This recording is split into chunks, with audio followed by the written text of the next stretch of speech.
Are you in a dead-end job, one with little room for advancement? Well, there are many options in our region. Irvin Hinckley traveled across 4 main regions of our area to discover the most readily available family-sustaining jobs out there and what you can do to get them. He joins us now live from our State College studio with this special report on the top local jobs. Evan? Yeah, good evening, John. Amanda, this story is for everyone. High school students about to graduate, or those folks maybe looking to get out of college soon, and maybe you're just looking for a new job. Some right now are struggling to find one, but what we found is if you know where and how to look, there are plenty of jobs out there. The first region we'll explore is Cambria and Somerset counties, where the top 3 jobs are in manufacturing, healthcare, and CDL truck driving. The fastest growing occupation right now will probably be the CDL drivers, truck drivers.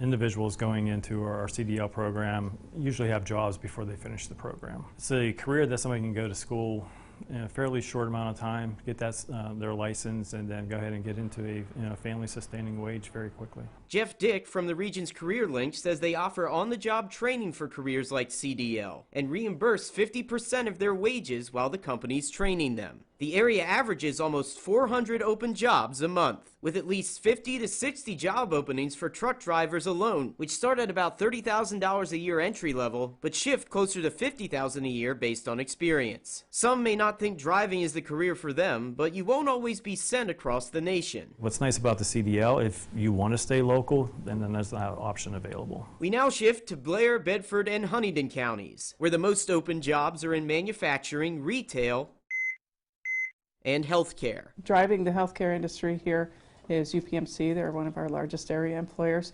And one of the other things driving the healthcare jobs is the great number of assisted living, long-term care facilities. Gwen Fisher from the area's Career Link says she expects much more job growth in healthcare, up to 30% in the coming years. Right now, there's already 4,200 registered nursing jobs open in the area, and there are other careers for technicians in hospitals as well. As the artificial intelligence starts to replace a lot of the manually repetitive tasks, there's going to be people that need to run those machines. She says for some of these jobs, a 4-year degree is not required, and that certifications are available in certain areas of healthcare. Center County has a unique set of top open jobs, including office and administration positions, healthcare, and education, with Penn State as the largest employer in the county. Pay in ed careers usually ranges from $40,000 to $60,000 a year and higher. The job seekers that we see range from anyone who may not have a high school diploma to job seekers who have PhDs. Judy Fitzgerald from the region's Career Link Center says all education levels sometimes need help landing a job. It may be that your resume just needs to be tweaked a little. And that often people aren't the best at selling themselves on a resume. Some job seekers who may feel like they don't really have any skills, aren't aware of them, say, oh yes, indeed, you have skills, and this is how we can list them. She says one of the best ways to do that is using keywords that employers are looking for. While Center County has the lowest unemployment rate in the state at 3.3%, there's still close to 3,000 people there looking for jobs. Many of them follow a recent trend for more government jobs as the greater State College area continues to grow. Heading northwest to Clearfield, Cameron, Elk, and Jefferson counties, the top open jobs there are for CDL truck drivers, healthcare workers,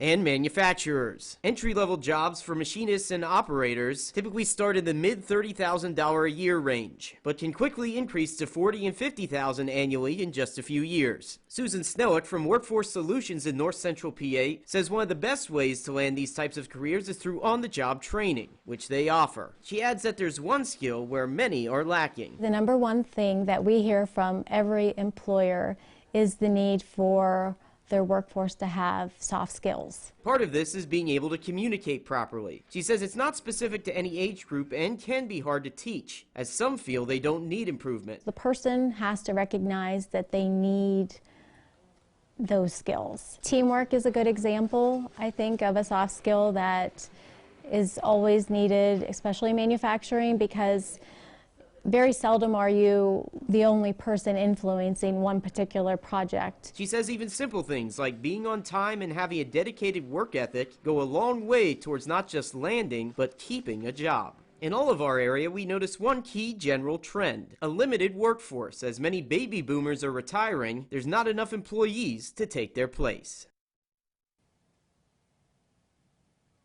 And workers in the process of getting a new job or who recently landed a new one also spoke with us, giving us some tips for folks out there as to how they got to that new job. We'll have a link to their interviews on our website at wearecentralpa.com, along with some more helpful links to help you land that next job.